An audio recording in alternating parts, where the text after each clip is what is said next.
बाद मेरे पढ़ाई को जैसे 4 चाँद लग गया। सर है श्रवण सर, राहुल सर, इसके साथ ही जितना मैं सिलेबस खत्म होने के बाद लगभग बिहार बोर्ड जैसे 500 नंबर का 3 टेस्ट लिया गया था। जैसे हम पढ़ते थे तो उम्मीद मतलब एक इच्छा थी कि टॉप 10 में रैंक आए, लेकिन यहाँ पे आने के बाद उसको एकदम नया मोड़ मिल गया। जब हम यहाँ पे आए तो देखे कि यहाँ जो सर जैसे पटना में सुपर 30 है, उसी के जैसा सेम टू सेम आरा में इनका प्लानिंग है सुपर 30 को चलाने का।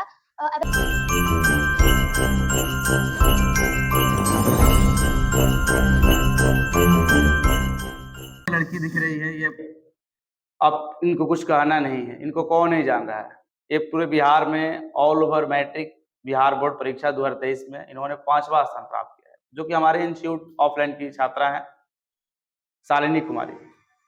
बता दें कि इस लड़की ने इतना मेहनत किया कि बिहार बोर्ड में 5वां स्थान प्राप्त कर लिया, जिसकी वजह से यहाँ पर बैठी हुई है। और इसी के चलते हमारे संस्थान द्वारा इनको आज 10,000 रुपया का चेक दिया गया।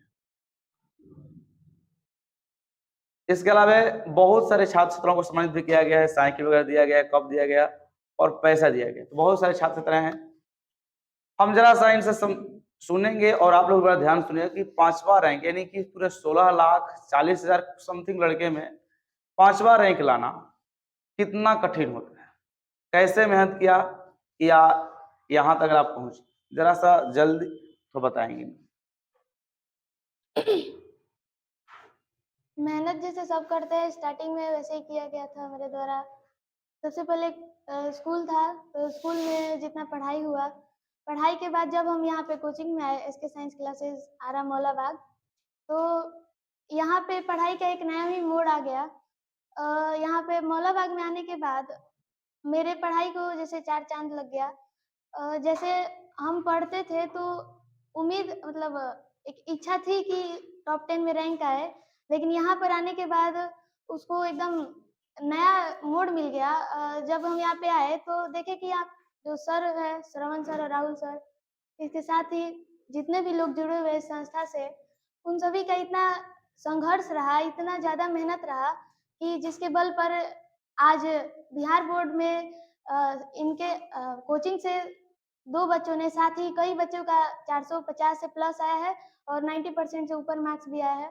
तो इन लोगों की मेहनत को देखकर मुझे बहुत ही अच्छा लगा। और जैसे मेरी तैयारी को एक जैसे टेस्ट की ज़रूरत थी, बहुत सारे टेस्ट की, वो यहाँ पर मिल रहा था। जैसे हम इस दिन आए तो टेस्ट चल रहा था, उसी टेस्ट को जब मैंने दिया तो कुछ नया ही अनुभव हुआ। उस अनुभव को जारी रखने के लिए मुझे यहाँ पर रहना अच्छा लगा, इसीलिए हम यहीं पे रहे और आराम में और रोज़ मतलब कोचिंग आते थे। कोचिंग में जब बहुत सारा टेस्ट लिया गया तो टेस्ट से बहुत चीज़ सीखने को मिला। इसी के चलते मतलब इतना सुधार भी हुआ पढ़ाई में। जब यहाँ पे सिलेबस खत्म हो जाने के बाद लगभग बिहार बोर्ड जैसे 500 नंबर का 3 टेस्ट लिया गया था, जिसमें बिहार बोर्ड जैसे 2 कॉपी एकदम कॉपी उपलब्ध कराया गया था ताकि अच्छा से अच्छा बच्चों का रिजल्ट आए बिहार बोर्ड में, और आया भी है जैसे देखने को भी मिला है। तो उस रैंक पर पहुंचाने में कहीं न कहीं यहाँ का भी बहुत बड़ा हाथ है और मेरा दिल से इनके प्रति बहुत सम्मान है। और उस टेस्ट के द्वारा मुझे बहुत ही अच्छा अनुभव हुआ, बहुत ज़्यादा एक्सपीरियंस मिला कि किस प्रकार अधिक से अधिक अच्छा कॉपी लिखा जाए कि टीचर्स को अट्रैक्टिव लगे कॉपी। और उसके बाद जो यहाँ के टीचर्स हैं, जो श्रवण सर, राहुल सर हैं, इनका इतना ज़्यादा मेहनत रहा है कि जैसे पटना में सुपर 30 है, उसी के जैसा सेम टू सेम आरा में इनका प्लानिंग है सुपर 30 को चलाने का। वैसे तो इनके कोचिंग में 400 से अधिक बच्चे हैं, लेकिन उनमें से कुछ खास बच्चों को चुनकर सुपर 30 का क्लास चलाया जाता है, जिसमें उनकी क्षमता को जान सके या फिर वो असली किस काबिल के हैं, इसलिए उन्हें उस काबिल का बनाया जा सके अलग से छाँटकर। तो सुपर 30 के क्लास में बहुत ही ज़्यादा बच्चों पर ध्यान दिया जाता है। उनके हर तरह के जितने भी उनके सवाल होते हैं या कठिनाइयाँ होती है, उसको सुलझाया जाता है।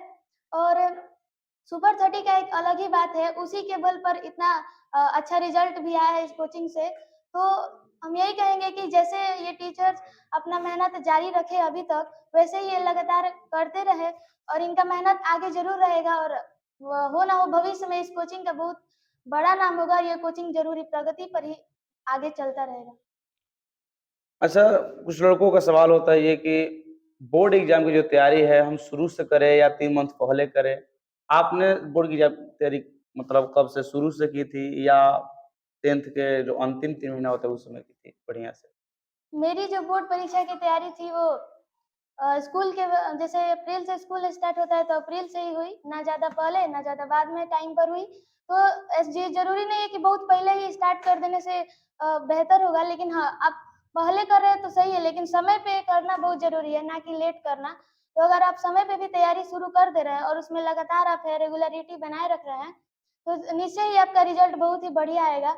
आप उसे बस लगातार उसमें लगे रहें, आप बीच में कभी भी छोड़े नहीं या फिर क्लास नहीं मिस करें या फिर टीचर्स का बात मानते रहे, तो आपका ज़रूर ही ज़रूर रिज़ल्ट बहुत ही बढ़िया आएगा। अच्छा, किसी विद्यार्थी को अगर मैथ समझाना हो, तो किस तरह से हम समझाएँ जो उसको आसानी से समझ में आ जाएगा? जैसे कि हमारे इस कोचिंग संस्था में श्रवण सर है, तो आप जैसे आप उसी के भाषा में इतने अच्छे से समझाते हैं, जैसे सीधे उसके दिमाग में जाए। तो अगर बच्चों के सरलतम से सरलतम भाषा में बतलाया जाए, एकदम तोड़कर एकदम उसका वो क्या कह रहा है, इतने अच्छे से समझाया जाए, तो ज़रूर ही वो बच्चों को समझ में आता है और अभी तक आता भी रहा है। और जैसे कि खान सर कहते हैं कि हम कोई क्वेश्चन छोड़ते ही नहीं है कि वो मेरे पास कोई कुछ पूछने आए। मतलब वो सारा क्लियर कर देते हैं कि कोई डाउट रहेगा ही नहीं। वैसे ही यहाँ पर कोचिंग संस्था के टीचर्स हैं, उनका कहना है कि हम इतने अच्छे से पढ़ाएँगे कि कोई डाउट बचेगा ही नहीं बच्चों में। तो ये बहुत ही बड़ी ख़ासियत है। अच्छा कि यहाँ के टेस्ट से आपको क्या कुछ अनुभव मिला, कुछ फ़ायदा हुआ? टेस्ट बोल जो सकते हो। अच्छा। कुछ लोगों का ये भी सवाल है कि जो पढ़ाई का समय होता है वो दिन में करे या रात में करे? हाँ, ये जो पढ़ाई का समय है वो कोई निश्चित समय नहीं है। जैसे बच्चे हैं, बच्चों हर अलग-अलग बच्चों का अलग-अलग क्षमता होता है। अगर वो ज़रूरी नहीं है कि सब रात में ही पढ़े और ज़रूरी नहीं है कि सब सुबह में ही पढ़े। पर जब भी पढ़ रहे हैं वो उस समय को एकदम उस समय अपना सारा ध्यान केंद्रित करके पढ़े। अपनी क्षमता को सबसे पहले पहचाने कि वो दिन में पढ़ने में सक्षम है या रात में। जिस समय वो पढ़ रहे हैं अपनी पूरा फ़ोकस उस पे डाल दें, तो निश्चय ही वो उनका मतलब नंबर अच्छा आएगा या फिर उनको ज़्यादा नॉलेज होगा। अगर डीपली स्टडी कर रहे हैं तो किसी भी समय करें, अपनी क्षमता को देखते हुए किसी भी समय पे अच्छे से आप कर सकते हैं स्टडी या फिर दिन में या रात में आपको जब सही लगे, आप पढ़ते रहिए और जो भी पढ़ रहे हैं उसको एकदम ध्यान से पढ़िए और याद करते जाइए समझ-समझ कर। जैसे शिवानी दीदी बायोलॉजी आपको पढ़ाई थी, तो मतलब कैसे पढ़ाती थी? उनको पढ़ाई अच्छा लगता था तुमको? शिवानी दीदी यहाँ की बहुत ही अच्छी टीचर है इस कोचिंग की और उनका जो पढ़ाने का तरीका है वो भी बहुत ही अच्छा है। वो बायोलॉजी की टीचर है और इतना अच्छा बायोलॉजी का कंसेप्ट क्लियर कर देती हैं, जैसा कि वो खुद भी बहुत मेहनत कर कर इस काबिल बनी है। वो खुद ज़्यादा से ज़्यादा संघर्ष की है तभी ये मुकाम पर है, तो वो अपने से पूरा कोशिश करती है कि हम बच्चों को ज़्यादा से ज़्यादा उनका कंसेप्ट क्लियर करें ताकि जिन दिक्कतों को जिन परेशानियों को उन्हें फेस करना पड़े, वो परेशानियाँ बच्चों को ना करना पड़े फेस। अच्छा, धर्मेंद्र भी एसएसटी पढ़ाते थे। वो जो समझाते थे उनका पढ़ाई कैसा था? धर्मेंद्र भैया यहाँ के बहुत ही मतलब क्या हो जाता है अनोखे टीचर है। वो एसएसटी को एकदम मतलब कहानी की तरह पढ़ाते हैं ताकि बच्चों को लाइन बाय लाइन पढ़े भी ना तो उनके दिमाग में सारा इम्पोर्टेंट चीज़ चला जाए। तो धर्मेंद्र भैया जैसे हैं इस कोचिंग के बहुत ही अच्छे टीचर हैं और उनका पढ़ाने का भी तरीका बहुत ही बढ़िया है। वो एसएसटी का मतलब पूरा हिस्ट्री जानते हैं और जिस चैप्टर के बारे में पढ़ा रहे हैं वो पूरा कांसेप्ट क्लियर करके पढ़ाते हैं। अच्छा एक और बात प्रश्न है कि जो शुरुआती बच्चा उनको अभी क्या पढ़ना चाहिए? एनसीईआरटी शुरू करे या गाइड शुरू करे या कैसे पढ़ाई करे? सबसे पहले जो बच्चा अब शुरू करने जा रहा है 10th क्लास, वो बिहार बोर्ड द्वारा जो बुक दिया जा रहा है, वो बुक को अपना सिर्फ़ टेक्स्ट बुक को पढ़ता रहे, जो बीएसईबी का बुक है उसको पढ़ता रहे, लाइन बाय लाइन पढ़ता रहे। सबसे पहले वो क अभी तो कोई गाइड वगैरह के फेरे में ना रहे। गाइड का जब काम आता है जब सिलेबस कंप्लीट हो जाता है, तो सबसे पहले वो अपना बुक को अंडरलाइन करके ध्यान से लाइन बाय लाइन पढ़े। जब बच्चा वो अगर पूरा बुक अच्छे से पढ़ लेगा तो उसको गाइड का भी ज़्यादा से ज़्यादा चीज़ याद हो जाएगा। उसे गाइड की ज़रूरत बहुत कम पड़ेगी। ठीक है तब।